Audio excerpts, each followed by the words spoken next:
والذين هم لأماناتهم وعهدهم راعون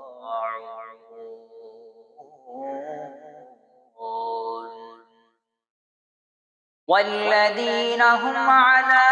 صلواتهم يحافظون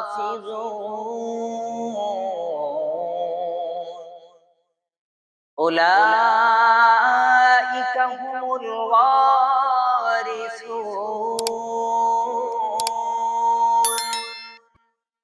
الذين يرثون الفردوس هم فيها خالدون ولقد خلقنا الإنسان من سلالة من طين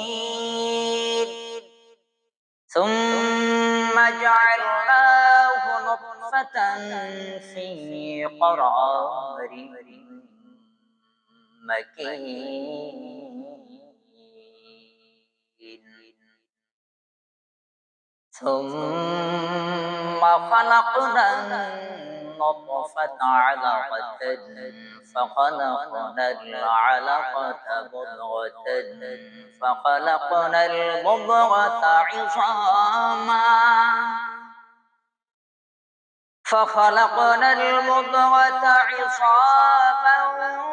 فكسونا العظام لحما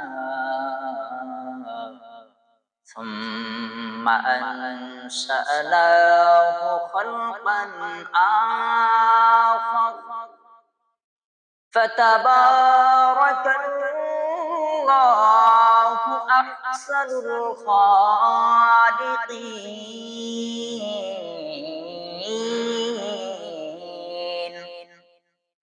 ثم إنكم بعد ذلك لميتون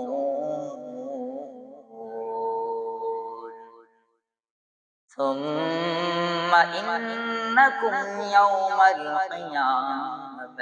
تبعثون ولقد خلقنا فوقكم سبع طرائق وما كنا عن الخلق غافلين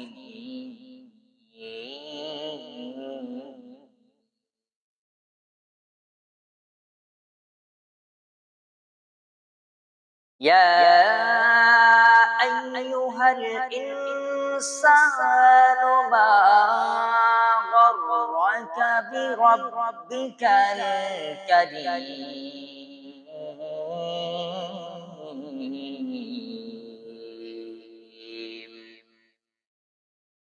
الذي خلقك فسواك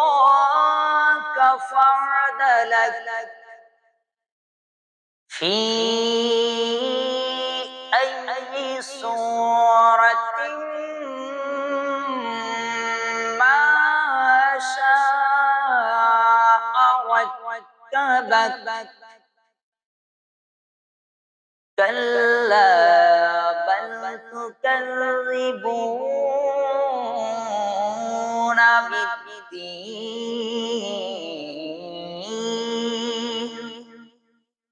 وإن عليكم لحافظين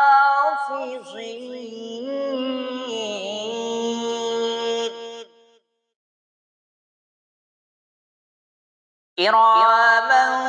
كاتبين